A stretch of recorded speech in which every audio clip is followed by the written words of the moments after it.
طالبانو عن ام سلمة قالت جاء ام سليم راغله الى رسول الله صلى الله عليه وسلم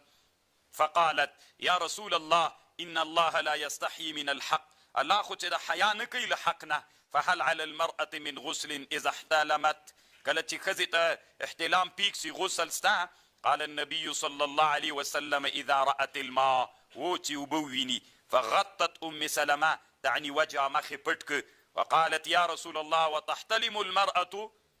ښځې ته م احتلام پې کېږي قال نعم ضربت يمينك فبما يشبهها ولدها ولې د څه وجې نه ولد ورسره مشابه کېږي طالبانو دغه الفاظ ضربت يمينك یا مثلا لا اب لك لا ام لك لا ارض لك دغسې الفاظ مونږ تاسې وي هلاک سي زوی دې مړ سه که نه مونږ تاسې کې عادتونه شته ده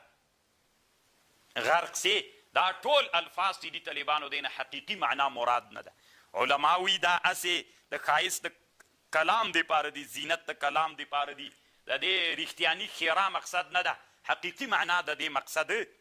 نه ده طالبانو علامه بدرالدین العیني وی اصل کې ښه خبر دا ده وی سړی باید محاکمه وکړي چې دغه الفاظ له محب نه ویل کېږي طالبانو که له دښمن نه ویل کېږي داسې وی عیني که دغه الفاظ تا ته دي تا محب وویلې ولو که په تونده لهجه یې درته ویلې نو خیرای نه ده مقصد او که دښمن درته ویلې که په نرمه ژبه یې درته وویلې بې خیرا ده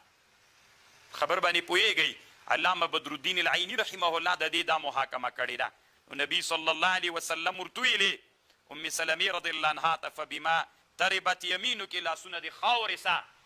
فبما یشبهها ولدها نو که مني یې نه درلودلی ولې بچی ورسره مشابه راتله طالبانو ورونو دا حدیثه بله ورځ په ترمیزي کې راغی او هلته مونږ تاسې یوه خبر وکړله چې دغه پوښتنه چې ام سلیم کړې ده دا څو نورو ښځو د رسول الله نه کړې علامه بدرالدین العیني وایي خولې بنت حکیم هم کړې بصري رضی الله عنها هم کړې سهلې بنت سهیل هم کړې او بعضې نورو صحابیات هم کړې دلته ام سلمه ولاړه وه که عایشه رضی الله عنها ولاړه وله او که دواړه ولاړې ولې هغه ټوله خبره مو هلته وکړه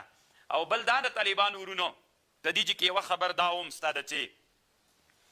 غسل په ښځه باندې سته چې احتلام ورته پیښ سي و چې مني تر نه راوځي طالبانو خارج د فرج ته که احتلام ورته پیښ سو او مني تر نه راووتل خارج د فرج ته بیا په دې ښځه باندې څوک سته ده غسل سته ورباندې طالبانو ورونو یوه مسئله دا د سره واورئ ښځه مني لري که نه لري دې کې د علماو اختلاف ده دغه اختلاف د ارسطو رایه دا ده ارسطو وایي ښځه مني لري او د جالینوس رایه دا ده او یې ښځه مني نه لري دا کم چې د منیو ته ورته کوم رطوبت د فرج ده دا مني نه دي دا له منیو نه بغیر یو رطوبت ده دا په حقیقت کې طالبانو مني نه دي او اسلام ته د دې ښځې دپاره د منیو قایل ده یعنې د اختلاف له مخکې نه په دې کې را شروع ده پخواني اطبا لکه جالینوس او ارسطو غوندې ایم په دې کې اختلاف لري وروستني علما وایي چې ښځې دپاره مني سته